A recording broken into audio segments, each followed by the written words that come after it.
Hello, welcome back to the channel here, guys. And this is not something that I wanted to have to go about like this. This is my last night in Florida before I'm back to Canada. I'm going back to Canada tomorrow, and we were all excited for the start of Barca's Champions League run. We were looking at this with a lot of optimism, a lot of confidence that yes, we lost to Monaco last time, but it was a friendly, and Flick has got this team so well put together that we should be fine. But I mean, we were all really hopeful that we could see and we would Barca, and we thought we would. Turns out that wasn't exactly the case, and once again, like it has so many times in the past, that was the first time I've talked about it on this channel. This is the first Champions League match this channel has ever covered, but it's Ter Stegen. Once again. Stegen, he is a good goalkeeper. He is a good goalkeeper. He is definitely among the best in the world in certain things. Not when it comes to the big occasion. No. And it's time and again. We've seen we've seen this happen. The one guy that remains from the teams that lost in Rome and Anfield, and I believe still the one guy that remains that actually played in that Bayern game in 2020. That one, you know. And once again, it is an awful Champions League night from him. 10 minutes in, plays a stupidly risky pass, one that he kept playing throughout the game, even after it backfired. He kept playing that pass through the whole game, even though it backfired, and it did end up costing us the game. Played it to Eric Garcia, who he's a center back playing at DM. He would have not got a single second in this match if Dani Olmo hadn't got injured. Would have been Pedri in that position. And passes it. That's not even Eric's fault. He is he made the challenge, right? Passes it to Eric again. He tries to pass it to Eric. Isn't there. Monaco attacker is there. And he's in through one-on-one with Ter Stegen. Brings him down, and it's a red card. 10 minutes in, Barca have a red card. And from then, you know that Barca, they're not going to win it. They're not going to win it. Monaco's a tough team. We saw that when they were at the Camp Nou. They are a very tough team to play against. And it's a red card, and it's not the most obvious red card in the world. I think there is a case for it to be a yellow. But at that point, it's up to the referee, isn't it? It's down to the referee's decision. Whatever the referee says on the field, VAR isn't going to correct it because there's no clear and obvious error, whatever he decides, between a yellow and a red. We're just lucky that it wasn't in the box. And it's happened again. Our most recent Champions League game before this, also against French opposition. It is the exact same thing that cost us this game. It started. The one against PSG wasn't a Ter Stegen mistake, but it still shows what our players think. They would rather take down the player and get sent off than let them go on a one-on-one. And I mean, I thought we would have learned from last year against PSG that was the worst case scenario. If he scores, he scores. If he scores, he scores. I mean, it's UCL are saying he's probably going to score. But conceding a goal 10 minutes in is better than being down a man for most of the game. I mean, Barca have conceded the first goal before this year. They have conceded the first goal twice this season, and they've come back to win it both times. These goals scored early. Like we've seen that the goal against Valencia in the first game, we saw it against Rayo, that we came back to win it both times. And then you saw the alternative against PSG. We go down, we foul them, and we fall apart. We fall apart. And it happened again. It happened again.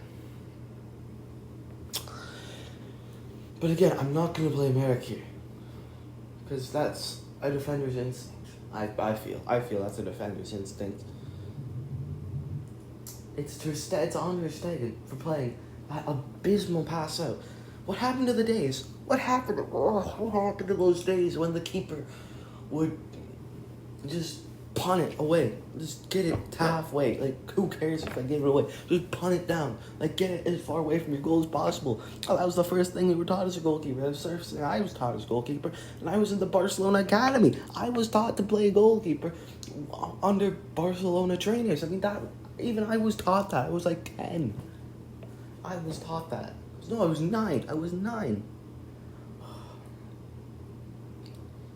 And if you're going to pass it short, pass it to a fullback. Marc-Andre, you've been at this club for 10 years. And you've been a goalkeeper for way longer. How have you learned how do you not know that you should never pass it out directly in front of goal like that? Especially when a player's right there. A player's right there. This guy's in his 30s. This isn't a mistake I'd be expecting from a 21-year-old goalkeeper. Something like that.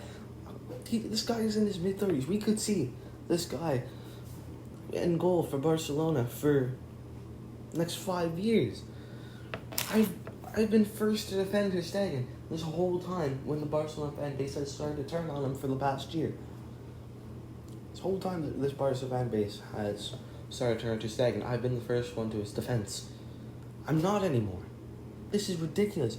I was calling this before the game. I hope Marc-Andre Ter Stegen doesn't do any Champions League shenanigans, hoping that it was a series of unfortunate games, but it's not anymore. You can't say that.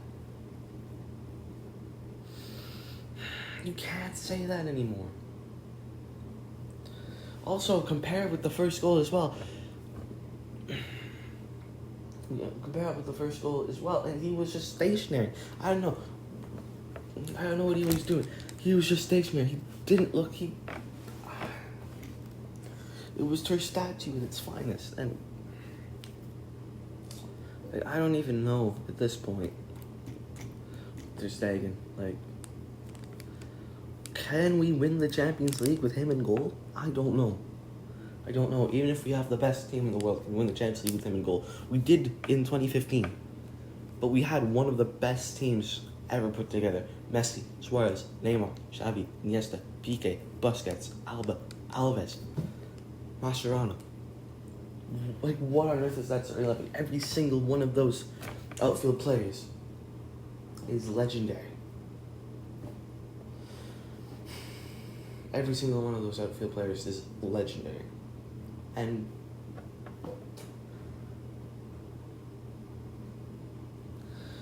that's what it took to win the Champions League.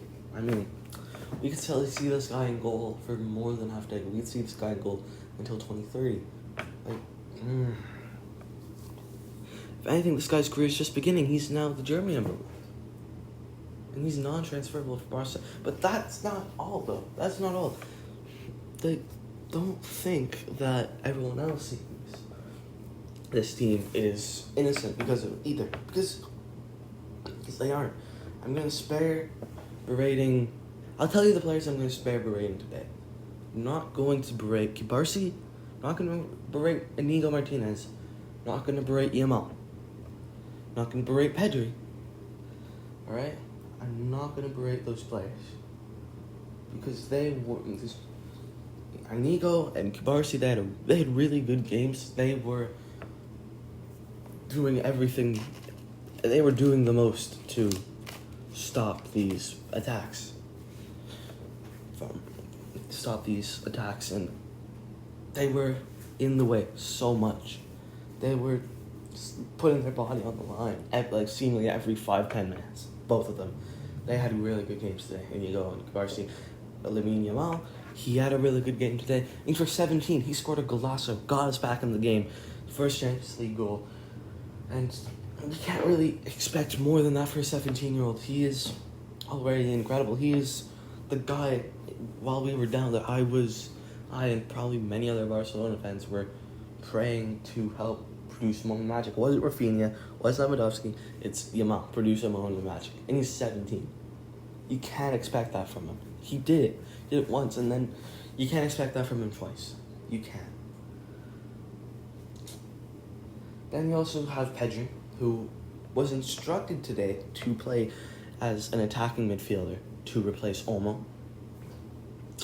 Then had to completely shift his game, drop back to a defensive midfielder. And it was completely not his fault. And then without that attacking midfielder there, his game style is just ruined because of that. He has to make diagonal passes, and he just had to play in a very different role from what he's used to and how he was instructed to play today. Those guys are out of the way. The rest of them, all right? It was stinkers. I mean, Koundé as well. Koundé had a solid game, all right? He had a solid game. He wasn't too bad. But everyone else just lacked a spark.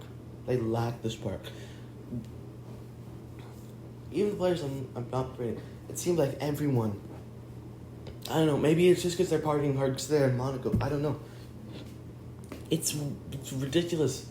It was ridiculous. These guys were looking like they missed a step. I don't know. Maybe they were tired. I mean, even before the red card.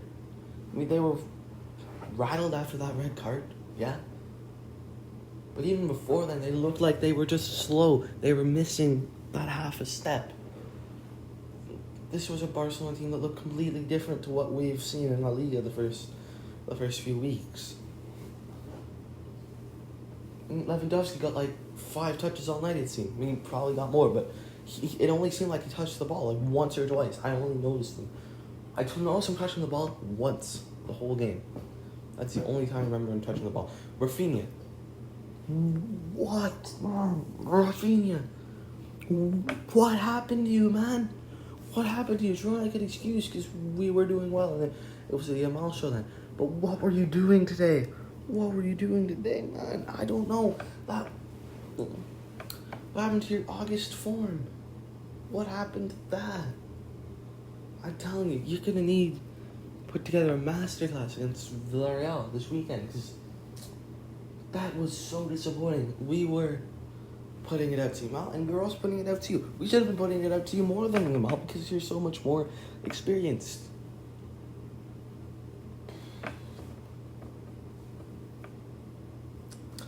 And Casado, he was invisible. I don't know, he was also... Without that attacking midfielder, both of our defensive mids were forced to play a very different role. We had Oriol Romeu in there. It was different, but I don't want to play Oriol Romeu. I'd rather play Eric Garcia DM before I play Oriol Romeu. Then Balde, he was anonymous all night as well. I never saw him make any runs. I saw him make a couple runs up, but never anything of it. And Monaco just completely outplayed us that whole night. But and that's all I like to say really for right now. That was just really disappointing. I'm glad I got my thoughts out. I'm glad I have this channel now to get my thoughts out, even if like 2 people are gonna watch it. But Jesus Christ, I'm very disappointed. You probably are too. At least it can't get any worse. But we're gonna have to sort out some things properly for Dortmund and Bayern because we are cooked.